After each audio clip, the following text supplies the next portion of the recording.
নমস্কার, আমি তরুণ ঘোষ। এই ভিডিওটার যেটা হেডলাইন দিয়েছি সেটা হচ্ছে বৈশ্বিক পরিস্থিতিতে শেখ হাসিনা দেশে ফেরার সম্ভাবনা উজ্জ্বল হচ্ছে। এখন বৈশ্বিক পরিস্থিতি কি সেটা যদি একটুখানি পরিষ্কার করে না বলি তাহলে পরে আপনাদের কাছে বিষয়টা পরিষ্কার হবে না, বোঝাতে পারবো না। আপনারা জানেন যে ইরান ইসরায়েল যুদ্ধ চলছে, তার মধ্যে আমেরিকা ঢুকে গেছে। গতকাল আমি তথ্য প্রমাণ দিয়ে আমি বলেছিলাম যে এবার ইরান বলেছে যে যেখানে যেখানে বেস রয়েছে, আমেরিকান বেস রয়েছে যে সমস্ত দেশে, সেই সমস্ত দেশে আমি বোমা মারব।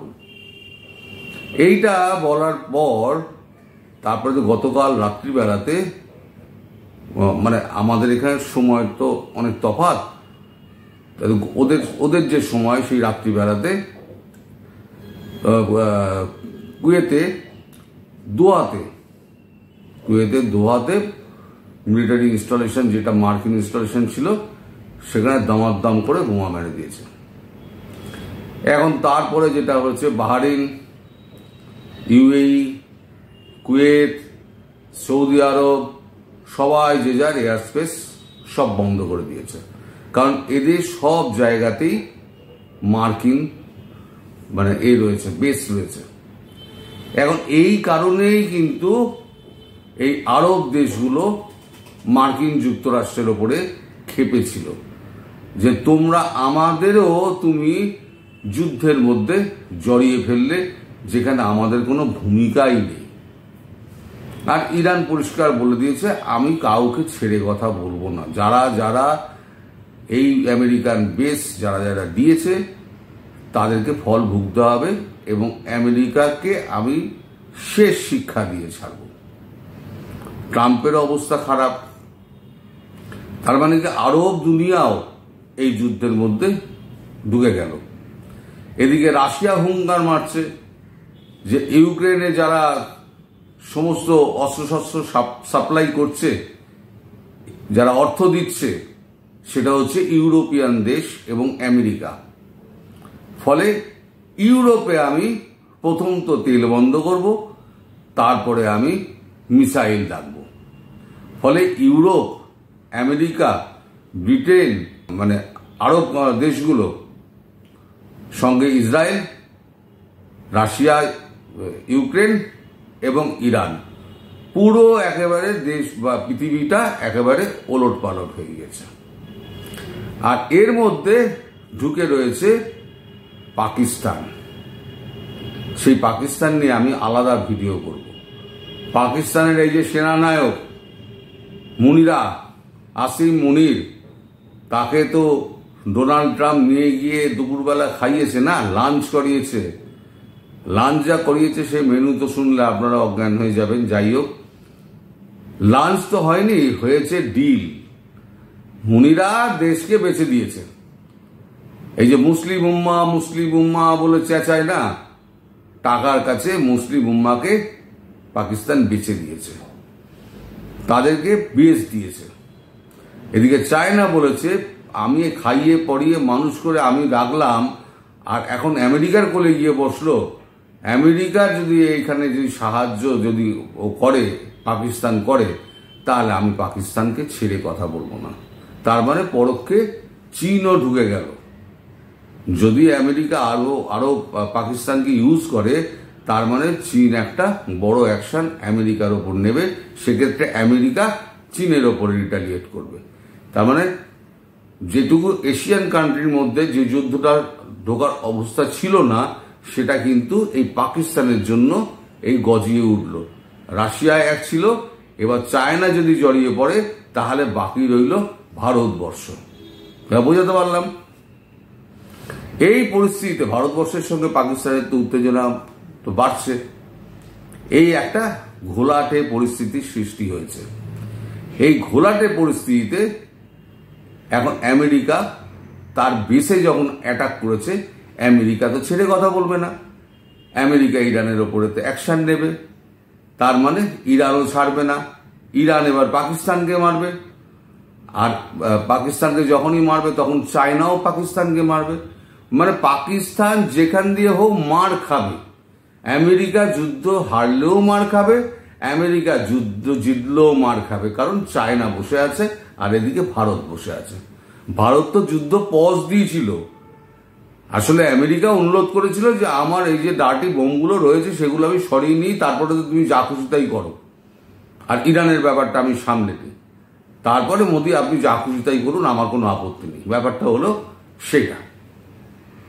এখন এই ভূমিকাটুকু করার একটু প্রয়োজন ছিল, না হলে পরে আমি পরের ব্যাপারটা বলতে পারবো না।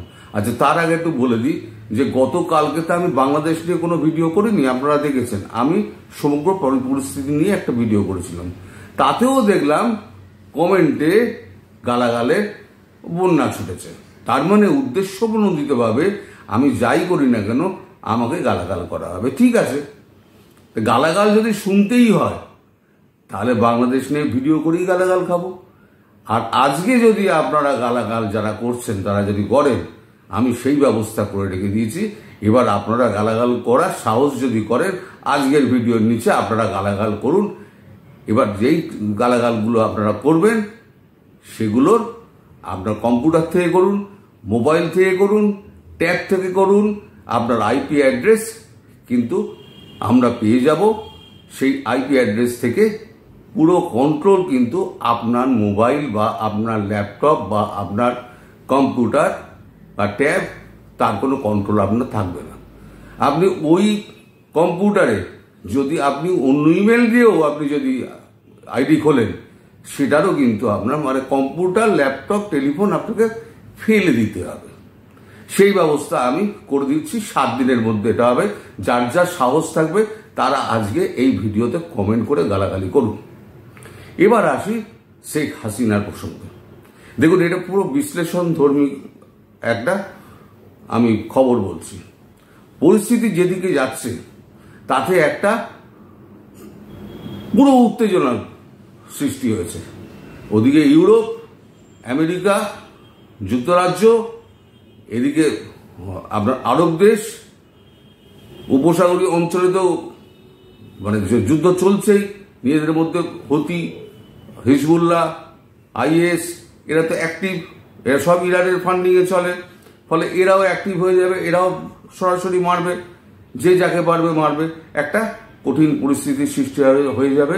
তার মধ্যে যদি রাশিয়া এবং চায়না এরা যদি আবার ফুল দমে অ্যাক্টিভ হয়ে যায়, রাশিয়া যদি ইউরোপকে মারে আর চীন যদি পাকিস্তানকে মারে, বদলা নেওয়ার জন্য পাকিস্তানকে যদি গুঁড়িয়ে দেয়, তাহলে পরে কিন্তু একটা অস্থির পরিস্থিতি হবে। এই যে অস্থির পরিস্থিতি হবে না, এই অস্থির পরিস্থিতির মধ্যে একদম সোজাসুজি বাংলাদেশ একটা ছোট ভূখণ্ড। এই ভূখণ্ডের মধ্যে কোথায় কি হচ্ছে পৃথিবীর কিন্তু কারোর চোখ থাকবে না, কেউ দেখতে যাবে না। কোনো হিউম্যান রাইটস, কোনো এজেন্সি, সবার চোখ থাকবে এই বড় বিষয়টা নিয়ে। এই বড় বিষয়টা নিয়ে যখন চোখ থাকবে, সেই সময়তে ভারত হাত সাফাই করে বেরিয়ে গেলেও যেতে পারে। এখন আমি একজনকে প্রশ্ন করেছিলাম যে ভারত এত দেরি করছে কেন। তিনি একটা খুব সুন্দর থিওরি বলেছেন। সেটা নাকি শেখ হাসিনা নাকি ম্যাডাম জানেন। তিনি আনন্দে খুব ধীরে সুস্থে রয়েছেন, তার একটাই কারণ, তিনি এই সূত্রটা জানেন।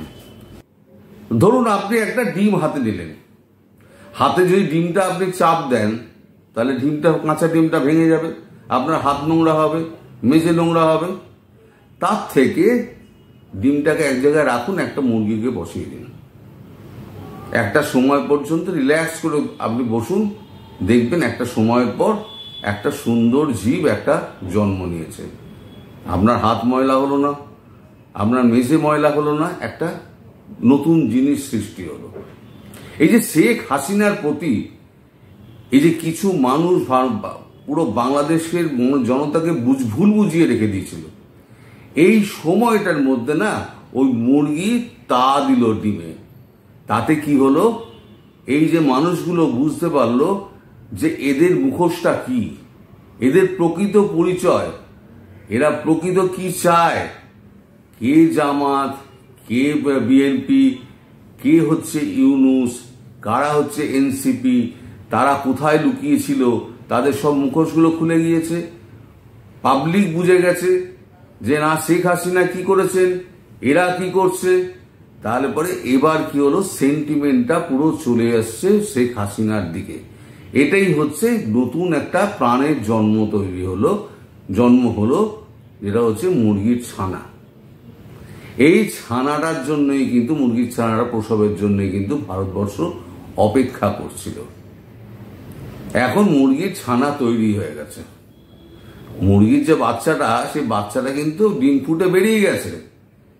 এইবারেতে বাচ্চাটাকে ধরা এবং ধরে তাকে মানুষ করা। ভারতবর্ষ এই জায়গায় দাঁড়িয়ে আছে। এবার কবে কি হবে আমি বলতে পারবো না। এটা কিন্তু আমি বললাম, এটা বিশ্লেষণ ধর্মী একটা। আমি বিভিন্ন লোকের সঙ্গে কথা বলেছি, বিশেষ করে আমাদের লেফটেন্যান্ট জেনারেল অজয় রায়নার সঙ্গে আমি কথা বলেছি, আমি এসএন সিন্ধুর সঙ্গে কথা বলেছি। কথা বলে তাদের সঙ্গে মতামত বিনিময় করে আমার যেটা মনে হয়েছে সেটা হচ্ছে এইটা, যে শেখ হাসিনার দেশে ফেরার সম্ভাবনা ক্রমশ উজ্জ্বল হচ্ছে। ভারতবর্ষ হাত সাফাই করে নীরবে বেরিয়ে যাবে, সারা পৃথিবী জানতেও পারবে না। আর ইউনূস, তাকে ঠিক সময় মতো ভারতবর্ষ বুঝে নেবে, সে কোথাও পালাতে পারবে না। এই যুদ্ধের পরিস্থিতিতে কোথাও পালাতে পারবে না। আর ভারত সেফ প্যাসেজ তাকে দেবে না। সবাই ভালো থাকবেন, সুস্থ থাকবেন এবং সাবধানে থাকবেন। নমস্কার।